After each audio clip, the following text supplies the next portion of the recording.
Hello students, myself Shweta Sachdeva. You all know that we are doing PYQ sessions. Previously I was uploading maths question paper upload कर रही थी मैं. आज से हम हिंदी की सीरीज शुरू कर रहे हैं जिसका लिंक जो है आपको डिस्क्रिप्शन बॉक्स में मिल जाएगा और उस लिंक से आप और भी जो वीडियोस अपलोड होंगी वो देख सकते हैं. तो आप चैनल को सब्सक्राइब कर लीजिए और बेल आइकन ऑन कर लीजिए ताकि वीडियोस मिस नहीं हो. ठीक है. सो यहाँ से हम शुरू करते हैं हिंदी का सेशन. हिंदी में टोटल 30 क्वेश्चंस आते हैं. If you have chosen Hindi as language 1 तो 91 से 120 क्वेश्चन आपको हिंदी में मिलेंगे और अगर आपने लैंग्वेज 2 हिंदी चूज़ किया है तो आपको 121 से 150 क्वेश्चंस जो हैं हिंदी के मिलेंगे. तो हम दोनों के क्वेश्चन इसमें डिस्कस करेंगे इस प्लेलिस्ट में. तो आज मैं आपको विद दिस पैराग्राफ बताऊंगी और फ्यूचर में सिर्फ 15 पेडागोजी के क्वेश्चन सॉल्व करेंगे. अब आप मेरी बात को समझिएगा. हिंदी के 30 क्वेश्चंस हैं. 30 में से 15 क्वेश्चंस 2 पैराग्राफ्स में से पूछे जाते हैं. एक पैराग्राफ में से 8 क्वेश्चन और एक पैराग्राफ में से 7 क्वेश्चन. पैराग्राफ या पोयम होगी. ठीक है. तो ये हो गए 15 और बाकी रेस्ट 15 क्वेश्चन जो हैं वो पेडागोजी से आते हैं. ठीक है. तो आज हम क्वेश्चन आंसर सेशन शुरू करते हैं. ये 121 वाला क्वेश्चन है क्योंकि लैंग्वेज 2 जो है इसमें हिंदी है. ठीक है जी. सो यहाँ से सबसे पहला पैराग्राफ देखेंगे. पैराग्राफ करने की एक टेक्निक होती है QPQ, यानी पहले क्वेश्चंस फिर पैराग्राफ फिर क्वेश्चंस. तो हम ये वाला कैसे करेंगे? तो इसमें सबसे पहले पैराग्राफ ये रहा और हम इसके क्वेश्चंस पे जाएंगे. तो क्वेश्चन क्या है? क्वेश्चन पढ़ेंगे आप. क्वेश्चन क्या है? गद्यांश के आधार पर संसार की सबसे बड़ी देन. तो यहाँ आप क्या करेंगे? आपके पास वहाँ रफ पेपर होता है. आप पेपर में इस क्वेश्चन से रिलेटेड कुछ वर्ड्स लिख लेंगे. जैसे यहाँ पे मैं लिखूंगी इसमें संसार में देन. संसार में देन क्या है? ठीक है. तो संसार में देन मैंने कुछ कीवर्ड्स लिख लिए इस क्वेश्चन के. नेक्स्ट क्वेश्चन है उपयुक्त गद्यांश में किस कवि का उल्लेख किया गया है? तो कवि का नाम हमें पैराग्राफ में से ढूंढना है. ठीक है.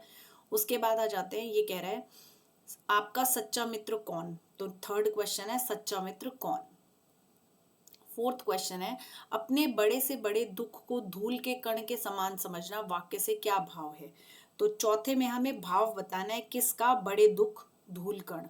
तो ये रिलेटेड मैंने 2-4 वर्ड्स लिख लिए. जब मैं पैराग्राफ पढ़ूंगी तो मैं इस पर ध्यान दूंगी क्योंकि वहाँ पे CBT पेपर होता है. बार बार ऊपर नीचे स्क्रॉल करने की वजह से आधा टाइम वेस्ट होता है. तो ये बेस्ट तरीका है कि आप पढ़ें और उसके कीवर्ड्स अपने पेपर पे लिख लें. उसके बाद है यदि आपका मित्र गलत राह पर जा रहा है तो मित्र के रूप में आपका दायित्व क्या है? तो मित्र का दायित्व आपको यहाँ पर क्वेश्चन नंबर 5 में बताना है. क्वेश्चन नंबर 6 क्या कह रहा है? वो कह रहा है निम्न समूह में से भिन्न शब्द. तो ये तो आप बिना पैराग्राफ पढ़े भी निकाल सकते हैं कि दुखी, प्रसन्न, विश्वसनीय और शंका में से एक जो ऑड वन आउट है वो आपको बताना है. और इसका 7वां क्वेश्चन है वो कहता है तत्सम, तद्भव और देशज और आगत शब्द मार्ग कौन सा शब्द है? ये आपको बताना है.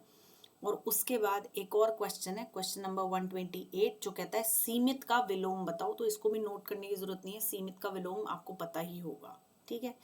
अब ये 8 क्वेश्चंस पढ़ने के बाद जैसा मैंने पहले बताया था 8 और 7 का रेशो रहता है. एक में 8 क्वेश्चन होते हैं, एक में 7, टोटल 15 हो गए. तो हम 121 क्वेश्चन पे वापस चले जाते हैं और वहाँ पहले पैराग्राफ पढ़ते हैं. पैराग्राफ आपके सामने, आप पढ़ सकते हैं. मित्रता संसार में सबसे बड़ी नीमत है. सच्चा मित्र कौन है? जो सदाचारी है, विश्वास का पात्र हो, जो. तो मित्रता संसार में सबसे बड़ी नियमत है. तो संसार की देन सबसे बड़ी क्या है? मित्रता. तो पहला आंसर हमें मिल गया. हमने वहीं पे पेपर पे मित्रता लिख लिया. ठीक है जी. सच्चा मित्र कौन है? जो सदाचारी है, विश्वास पात्र हो, जो आवश्यकता पड़ने पर मदद के लिए सदैव तत्पर रहे, दोषों को बताने से ही हिचकिचाए नहीं, मतलब हमारे दोष बताने से हिचकिचाए नहीं, और गुणों का बखान करते समय गर्व का अनुभव करे. हमारे दोष बताए और गुणों का बखान करते समय भी गर्व करे. वास्तव में सच्चा मित्र तो वही है जो हमारी गलतियों को बताए और सुधार के मार्ग पर चलाए. तुलसीदास जी ने भी कहा है. अब तुलसीदास कौन है? कवि है. तो यहाँ पे दूसरा क्वेश्चन का था कवि का नाम क्या है? तो तुलसीदास. आप यहाँ पे तुलसीदास लिख लेंगे. सच्चा मित्र है जो अपने मित्र को दुख में दुखी और सुख में बड़े बड़े दुख को धूल के कण के समान और मित्र को कण के समान दुख को बड़ा दुख समझे. मतलब अपने दुख को छोटा सा धूल का कण और उसके दुख को बहुत बड़ा दुख समझे. तो इसके भाव यहाँ पे यही है. तो जब भाव में से हम आंसर पढ़ेंगे वो, ठीक है जी। उसके बाद अगला क्वेश्चन क्या है, अगला लाइन क्या है, मित्र को बुरे मार्ग से हटाकर अच्छे मार्ग पर चलाए, मित्र के गुण प्रकट करे और अवगुणों को अपने तक सीमित रखे। गुणों को प्रकट करे, अवगुणों को सीमित रखे। तो मित्र का दायित्व एक तरीके से ये है ही, लेकिन हम इसे लिख भी सकते हैं, आपकी मर्जी है। इतना अगर आपको याद रहता है तो वेल एंड गुड है। विपत्ति के समय जो 100 गुना स्नेह करे, विपत्ति के समय 100 गुना स्नेह करे, लेन देन में शंका ना करे, देने लेने में, और अपनी शक्ति के अनुसार सदा हित करता रहे। वास्तव में सच्चे मित्र की पहचान विपत्ति के समय ही होती है। धन रहने पर तो सभी मित्र बना लेते हैं, पर गरीबी आने पर एक एक करके सब कन्नी काटते हैं, पर सच्चा मित्र इससे ऊपर होता है। ठीक है जी। तो अब ये सच्चा मित्र पर एक छोटा सा पैराग्राफ है, इजी है बहुत, इसमें कुछ रॉकेट साइंस नहीं। तो पहले का आंसर, गद्यांश के आधार पर संसार की सबसे बड़ी देन क्या है, तो मित्रता हो गई। इसमें शत्रुता, पास पड़ोस, रिश्तेदार लिखा है, तो मित्रता बहुत आसानी से इसमें जज कर सकते हैं। उसके बाद क्वेश्चन नंबर 122 क्या कहता है, उपयुक्त गद्यांश में कवि का उल्लेख हमने देखा ही था, सूरदास, कुंभदास, तुलसीदास और कालिदास। तो तुलसीदास का किया गया है। ठीक है जी, ये हमने पहले ही नोट डाउन करा हुआ है, इसमें बार बार हमें ऊपर नीचे करने की जरूरत नहीं है। आपका सच्चा मित्र कौन है ना, जो कठिन समय में आपका साथ दे, जो केवल खुशहाली में आपका साथ दे, जो आपके गुणों का वर्णन करता रहे और जो सबके सामने आपकी गलतियां बताए। और गुणों का वर्णन नहीं, उसने बोला था वो है सच्चा मित्र जो गुणों को बताते समय प्राउड फील करे, है ना। तो यहाँ पे इसीलिए इसका आंसर जो है 1 हो जाएगा, जो कठिन समय में आपका साथ दे वो आपका सच्चा मित्र है। ठीक है जी। उसके बाद आ जाते हैं क्वेश्चन नंबर 124 पे। ये कहता है, अपने बड़े बड़े दुख को धूल का कण के समान समझा, और वाक्य का वो मतलब आपको भाव बताना था। तो अपने दुख को मिट्टी के समान समझा, अपने दुख को छोटे से छोटा समझा, अपने दुख को बहुत बड़ा समझना, और अपने दुख को घातक समझना। तो छोटे से छोटा समझना, धूल के कण के समान समझना मतलब छोटा समझना। उसके बाद, यदि आपका मित्र गलत राह पर जा रहा है तो मित्र के रूप में आपका दायित्व क्या है, सभी के सामने उसके कार्यों को, उसके लिए उसको फटकार लगाना, बिल्कुल गलत। उसे एकांत में सही राह पर चलने के लिए समझाना, हाँ ये हो सकता है, दिस इज करेक्ट। अपने काम से काम रखना, नहीं, गलत बात हो जाएगी। उसे अपने हाल पर छोड़ देना, बिल्कुल गलत। तो obviously second is the correct answer. एक करेक्ट आंसर हम बहुत आसानी से देख पा रहे हैं। 126 क्या कहता है, निम्न समूह में से भिन्न, दुखी, प्रसन्न, विश्वसनीय और शंका। अब दुखी और प्रसन्न आपस में उल्टे हैं, और विश्वसनीय, तो मित्र दुखी भी हो सकता है, प्रसन्न भी हो सकता है, विश्वसनीय भी होता है, लेकिन जब हम उस पर शंका करते हैं तो गलत बात है। तो समूह में से भिन्न, तो दुखी, प्रसन्न, विश्वसनीय में से शंका जो है वो भिन्न है। उसके बाद मार्ग जो है, मार्ग एक तत्सम शब्द है। तो तत्सम, तद्भव, देशज और आगत, एक क्वेश्चन ग्रामर से जरूर आता है, आपको थोड़ी बहुत ग्रामर देखनी पड़ेगी। यहाँ पे मार्ग जो है वो तत्सम शब्द है। उसके बाद आ जाता है सीमित का सीमित का विलोम असीमित होता है, ये आप सब जानते होंगे। तो ये क्वेश्चन हो गए कॉम्प्रीहेंशन के। आप देख सकते हैं हमने कॉम्प्रीहेंशन बहुत जल्दी ही सॉल्व कर लिया है। इसी तरीके से ये दूसरा कॉम्प्रीहेंशन है, और ये दूसरे कॉम्प्रीहेंशन में 129 से क्वेश्चन शुरू है। आप इसको भी सेम उसी तरीके से सॉल्व कर सकते हैं। जैसे, उसे इससे अंतर नहीं पड़ता, इसको रेखांकित स्थान में कौन सा वर्ड यूज कर सकते हैं। तो यहाँ अंतर का हमें कोई और वर्ड देखना है तो वो आप बिना पैराग्राफ पढ़े भी देख सकते हैं। समानता, फर्क, दायित्व, जिम्मेदारी, तो फर्क, इससे अंतर नहीं पड़ता, यानी इससे फर्क नहीं पड़ता। ठीक है जी। उसके बाद वो कह रहा है विनाश का विलोम, यहाँ से इन चारों में से विनाश का विलोम शब्द कौन सा होगा, तो ये भी लिखने की जरूरत नहीं है। उससे अगला 131 क्वेश्चन कहता है, पेड़ों की अत्यधिक कटाई का प्रभाव किस पर पड़ेगा। तो हम यहाँ पे क्वेश्चन लिख लेंगे कटाई का प्रभाव।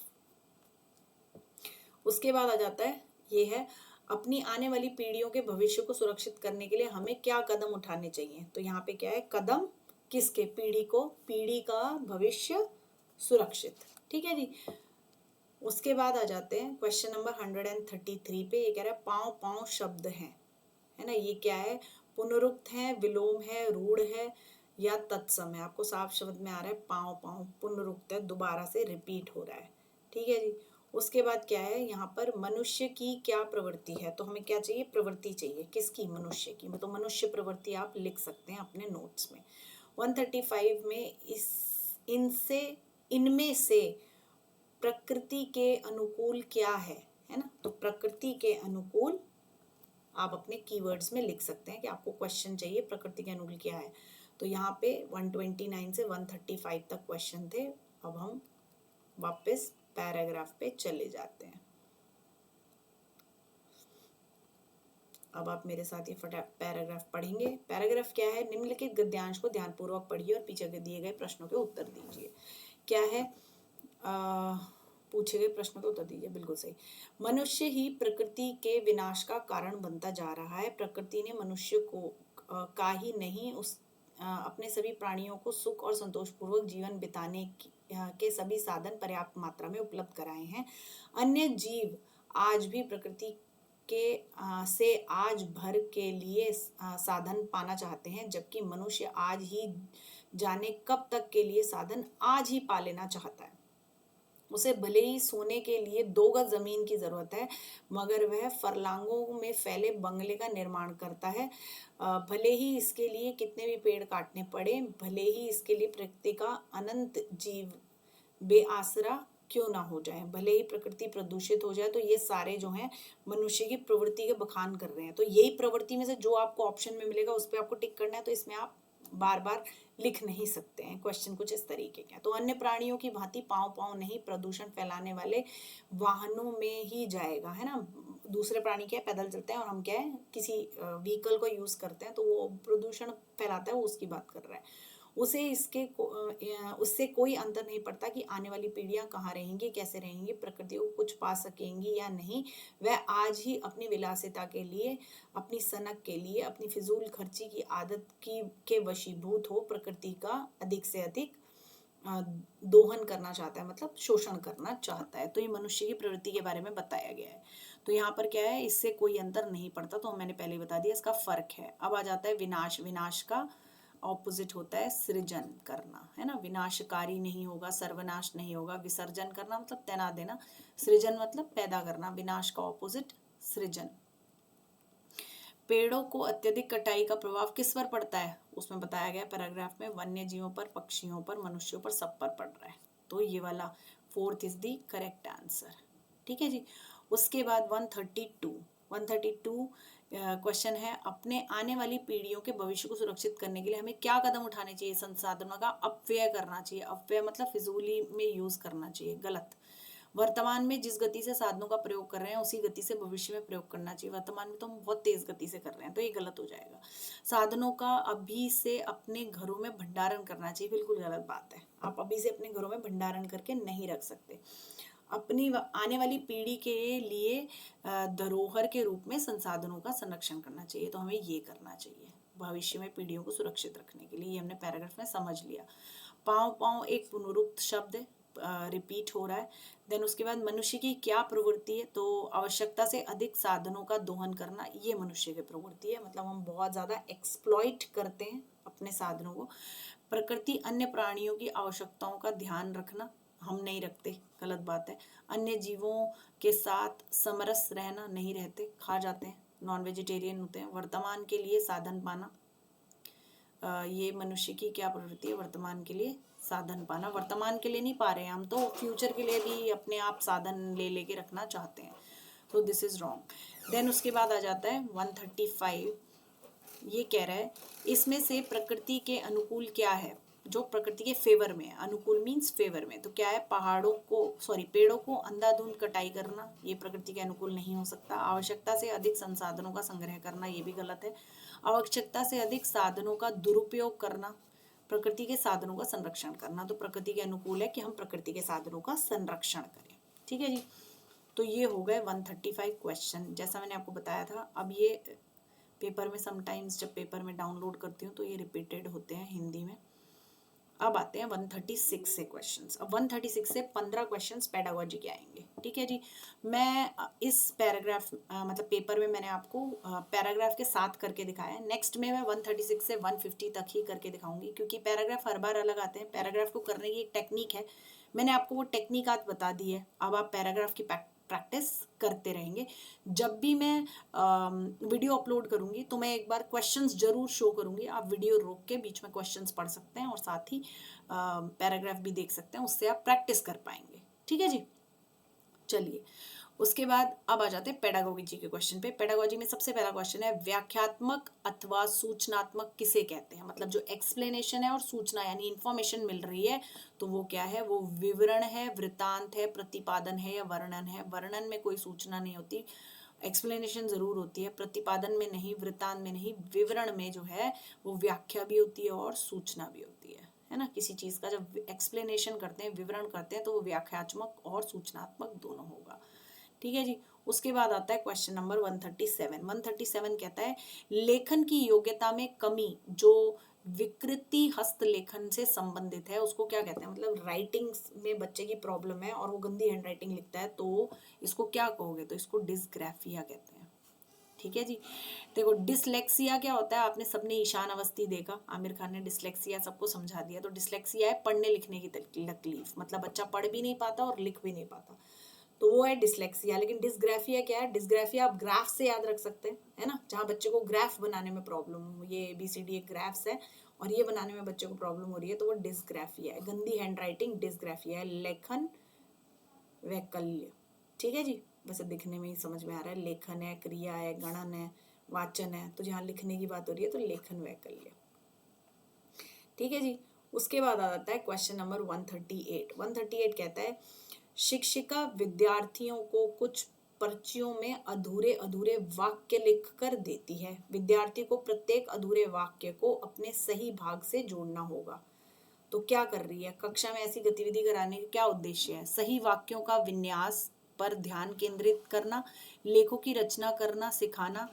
लेख तो कहीं नहीं हो रहे, लेखों की तो कोई रचना नहीं हो रही, तो ये तो नहीं हो सकता। विराम चिन्हों पर ध्यान केंद्रित कराना, ऐसा कुछ नहीं कर रही। शिक्षार्थियों को अपने वाचन में सुधार, अब बोलने की तो कहीं बात ही नहीं हो रही है, तो ऑब्वियसली सही वाक्यों का विन्यास पर ध्यान केंद्रित कर रही है। मतलब जो क्या सीक्वेंस होना चाहिए जब आप कोई सेंटेंस बनाते हैं। ठीक है जी।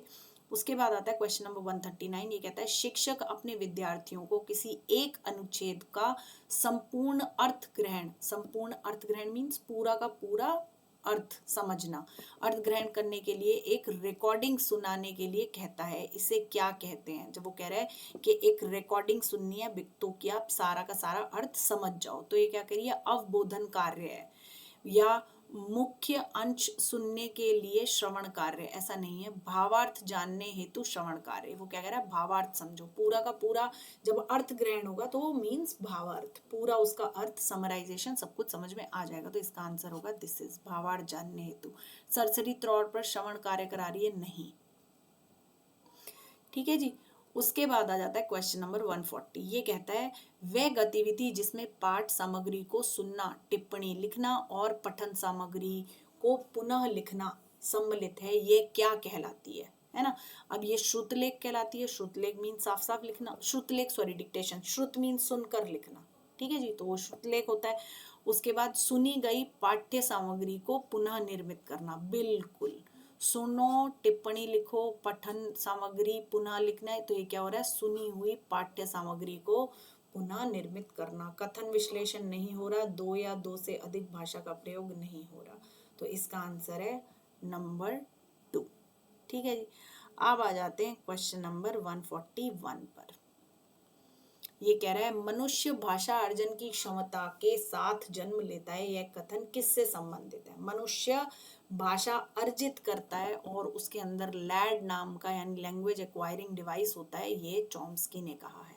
तो जब भी लैंग्वेज एक्विजिशन की बात होती है तो हम चॉम्स्की कहेंगे, लैंग्वेज को दिमाग से सीखने की बात होती है तो हम पियाजे कहेंगे, और लैंग्वेज को समाज से सीखने की, अंतःक्रिया करने की, समाज से अंतःक्रिया करने की बात जब भी हम कहेंगे तो हम वाइगॉत्स्की का नाम लेंगे। ये बात आप अपने गांठ बांध लीजिए, ये क्वेश्चन आता ही आता है।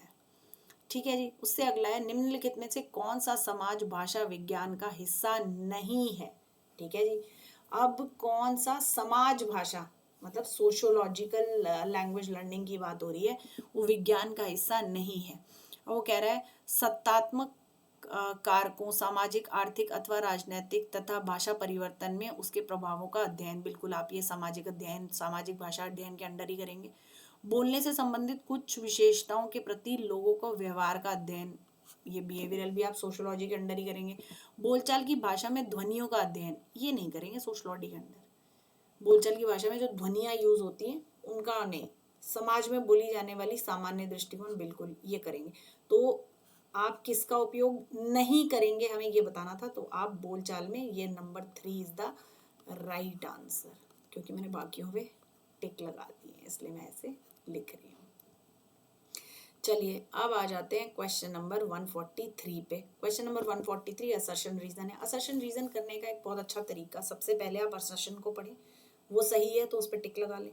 रीजन पढ़ें, रीजन सही है उस पर टिक लगा लें। फिर असर्शन पढ़ते हुए बीच में बिकॉज लगाकर रीजन को पढ़े। अगर वो अर्थ सही बैठ जाता है तो उसका सही व्याख्या है, अगर नहीं बैठता तो नहीं है। इसी फॉर्मूला को लगाते हुए हम ये क्वेश्चन करेंगे। क्या है? स्कूल में प्रवेश करने वाले सभी बच्चे उच्च दक्षता के साथ भाषा का प्रयोग करते हैं। बिल्कुल, हिंदी बोलने वाले अगर होंगे तो उच्च दक्षता के साथ आते हैं अपनी भाषा का प्रयोग करते हुए। ऐसा नहीं है कि उन्हें कोई लैंग्वेज नहीं आती होती, पूरा प्रॉपर बोलना आता है, पटर पटर करते स्कूल पहुंचते हैं। सो ये सही है। भाषा और सांस्कृतिक विविधता के कारण वे अपनी क्षमताओं का प्रदर्शन करने में असमर्थ होते हैं, क्योंकि स्कूल में अगर इंग्लिश बोली जा रही है तो, और या उनकी मदर टंग कोई और है, स्कूल में कोई और लैंग्वेज बोली जा रही है, तो वहाँ वो भाषा और संस्कृति के कारण अपने आप को एक्सप्रेस नहीं कर पाते। ये बात सही है, तो इसको बिकॉज लगा के पढ़ते हैं। देखो, स्कूल में प्रवेश करने वाले सभी बच्चों, अब ऑब्वियसली असही लेकिन त गलत, ये बात गलत हो गई। अगलत त सही, दोनों सही हैं। अब दोनों सही हैं तो दोनों, इन दोनों में से एक आंसर हो सकता है। अब इसके लिए हम बिकॉज लगाएंगे, समझो। स्कूल में प्रवेश करने वाले सभी बच्चे उच्च दक्षता के साथ भाषा का प्रयोग करते हैं, क्योंकि भाषा और संस्कृति की विविधता के कारण वे अपनी क्षमताओं का प्रदर्शन नहीं कर पाते। ये तो बिल्कुल ऑपोजिट बात हो गई। तो इसका मतलब दोनों अ और त सही हैं, लेकिन त अ की सही व्याख्या नहीं है, ये उसकी सही व्याख्या नहीं करता असर्शन की जो रीजन है। I hope I am clear. फिर भी अगर कुछ नहीं समझ में आए तो आप मुझे मैसेज कर सकते हैं, आई विल रिप्लाई। अब देखिए, इमिग्रेशन फॉर्म भरना, एक व्यावसायिक बैठक में एक प्रस्तुति करना है ना, प्रेजेंटेशन करने की बात हो रही है। आपात स्थिति में मदद के लिए पुकारना और किसी पार्टी में दोस्तों के साथ बात करना। तो सटीकता का ध्यान रखेंगे, प्रवाह का ध्यान केंद्रित करेंगे। सटीकता पर ध्यान देना, प्रवाह पर ध्यान केंद्रित करना। तो ये दोनों ऑप्शंस एक जैसे और ये दोनों ऑप्शंस एक जैसे। यानी अगर मैं बात करूं कि इमिग्रेशन फॉर्म को भरना, तो इसमें सटीकता, प्रवाह की तो कोई जरूरत नहीं है, सटीकता की जरूरत है। तो यानी इसका ये ऑप्शन भी हो सकता है और ये भी हो सकता है। तो हम ऐसे ऑप्शन को सबसे पहले देखेंगे जिसमें फर्स्ट के साथ फर्स्ट और थर्ड कनेक्टेड है। तो इसमें कह रहे हैं फर्स्ट के साथ सेकंड, तो प्रवाह का ध्यान नहीं रखेंगे, गलत बात है। फर्स्ट के साथ फर्स्ट, फर्स्ट के साथ थर्ड, फर्स्ट के साथ फोर्थ, ये भी गलत हो गया। इसका मतलब इन दोनों में से एक सही आंसर है। अब वो कह रहे हैं सेकंड के साथ थर्ड और ये कह रहे हैं सेकंड के साथ सेकंड, यानी सेकंड के साथ थर्ड का मतलब हो गया एक व्यावसायिक बैठक में प्रस्तुति देना। उसमें आप सटीकता का ध्यान रखेंगे या प्रवाह का ध्यान रखेंगे? तो व्यावसायिक बैठक है, प्रोफेशनल है, तो सटीकता का ध्यान वैसे मेरे हिसाब से ज्यादा रखना चाहिए। और देख लेते हैं, इसका मतलब कहीं ना कहीं ऑप्शन 2 सही आ रहा है। ऑप्शन 2 बाकी चेक कर लेते हैं। सेकंड, थर्ड में वो कह रहा है आपात स्थिति में मदद के लिए पुकारना, तो यहाँ फ्लो बहुत इंपॉर्टेंट होगा। चिल्ला चिल्ला के मदद के लिए पुकारोगे, उसमें सटीकता कितनी होनी चाहिए ये इंपॉर्टेंट थोड़ी है। तो यस, इट इज करेक्ट। तो यहाँ पे अगर मैं, ये कह रहा है सेकंड, तो यहाँ सेकंड प्रवाह का ध्यान रखना। देन किसी पार्टी में दोस्तों के साथ बात करना, तो ऑब्वियसली फ्लुएंसी। तो ऑप्शन नंबर 2 जो है वो सही है। तो थोड़ा सा हम वहाँ कॉन्शियसनेस से काम करेंगे, ध्यान देते हुए, तो हम सही आंसर तक पहुंच पाएंगे। उसके बाद आ जाता है क्वेश्चन नंबर 145। जब क्वेश्चन नंबर 145 आप पेपर में कर रहे होंगे तो बड़ी खुशी हो रही होगी, आखिरी 5 क्वेश्चन बाकी हैं। चलिए, निम्नलिखित में से कौन सी बात, आखिरी 5 पे पहुंचने के बाद अगर एक सेकंड भी रह जाए ना तो सारे तुक्के मारा ना, छोड़ के मत आना, माइनस मार्किंग नहीं है। निम्नलिखित में से कौन सी भाषा कौशल के शिक्षण हेतु सबसे उपयुक्त गतिविधि है? भाषा कौशल सिखा रहे हैं हम बच्चे को, कौन सी गतिविधि सबसे सही है? कविता वाचन, कक्षा में नाटक कराना, वाद विवाद या भाषण? ये वाद विवाद और भाषण में तो रट्टा रटाया सुनाते हैं बच्चे, ठीक है। कक्षा में नाटक करवाओ, ये बेस्ट, ठीक है जी। तो 145 का हो जाएगा सेकंड। कविता वाचन कराने से कुछ नहीं होगा, बुक में से देख के पढ़ेगा, उसमें भाषा कौशल क्या ही बढ़ेगा बच्चे का। थोड़ा सा कॉमन सेंस लगाते हैं ऐसे क्वेश्चंस में। उसके बाद अब सृजनात्मक लेखन की बात कर रहे हैं, यानी क्रिएटिव राइटिंग। तो क्रिएटिव राइटिंग में विकास के लिए आप क्या करेंगे? औपचारिक अनौपचारिक प्रतिवेदन या निबंध लेखन कराएंगे तो आप अनौपचारिक करवाइए। औपचारिक में, निबंध में, इसमें सब में अलग अलग फॉर्मेट्स होते हैं, राइट। अनौपचारिक जब हम बच्चे से लिखवाते हैं तो बच्चा बड़ा खुल के लिखता है। हम उसे कहते हैं इनफॉर्मल लेटर लिखो अपने दादाजी को अपने बर्थडे पे इनवाइट करने के लिए, तो बच्चा बड़ा खुल के लिखता है, उसमें क्रिएटिविटी आती है, राइट। तो अनौपचारिक लेखन कराएंगे जब भी क्रिएटिविटी की बात आएगी लैंग्वेज असेसमेंट में। उसके बाद है संविधान में 8वीं अनुसूची में शामिल। अब ये बार कभी वो 8वीं अनुसूची पूछेगा, कभी वो 10वीं पूछेगा, तो संविधान में अनुसूचियों में भाषाएं ऐड ऑन हुई हैं, आप एक बार उसको जाकर पढ़ सकते हैं। तो ये बोडो भाषा है जो 8वीं अनुसूची में आती है। प्रीवियस ईयर पेपर लगाओगे अगर मेरे साथ तो अनुसूची के क्वेश्चन आते जाएंगे, धीरे धीरे आपकी नॉलेज बढ़ती जाएगी। ये कहीं लिख लो कि 8वीं अनुसूची में संविधान में बोडो भाषा आई थी, ठीक है जी। उसके बाद आ जाता है क्वेश्चन नंबर 148 में क्या कह रहा है, राष्ट्रीय पाठचर्या रूप 2005, जिसे हम हिंदी सरल भाषा में मतलब ये बाल चाल की भाषा में नेशनल कैरिकुलम फ्रेमवर्क 2005 कहते हैं, प्राथमिक स्तर पर किस भाषा का अनुदेशन माध्यम बनाने की सिफारिश की गई है। मतलब किस भाषा में आप इंस्ट्रक्शंस देनी चाहिए आपको, तो ऑब्वियसली हम मातृभाषा में उसमें इंस्ट्रक्शंस देने की बात करते हैं, ठीक है। ये बहुत कॉमन क्वेश्चन है, आ जाए तो समझ लेना 1 नंबर पक्का, ठीक है जी। व्याकरण शिक्षण हेतु सबसे उपयोगी विधि कौन सी होती है, तो ये आगमन विधि है। मैंने आज भी अपनी क्लास में पढ़ाई है आगमन विधि और निगमन विधि। आगमन का मतलब होता है प्लस करते करते करते बच्चे को जनरलाइज करवाना, और निगमन का होता है जहाँ आप पहले रूल बता देते हैं, पूरा जनरलाइजेशन पहले ही आपने बता दिया और उसके बाद उसे एग्जाम्पल्स देते हैं। तो निगमन करते करते छोटे उस पे आते हैं, जनरल टू स्पेसिफिक, ये होता है स्पेसिफिक टू जनरल। इसमें पहले एग्जाम्पल फिर रूल, और इसमें पहले रूल फिर उसका एग्जाम्पल।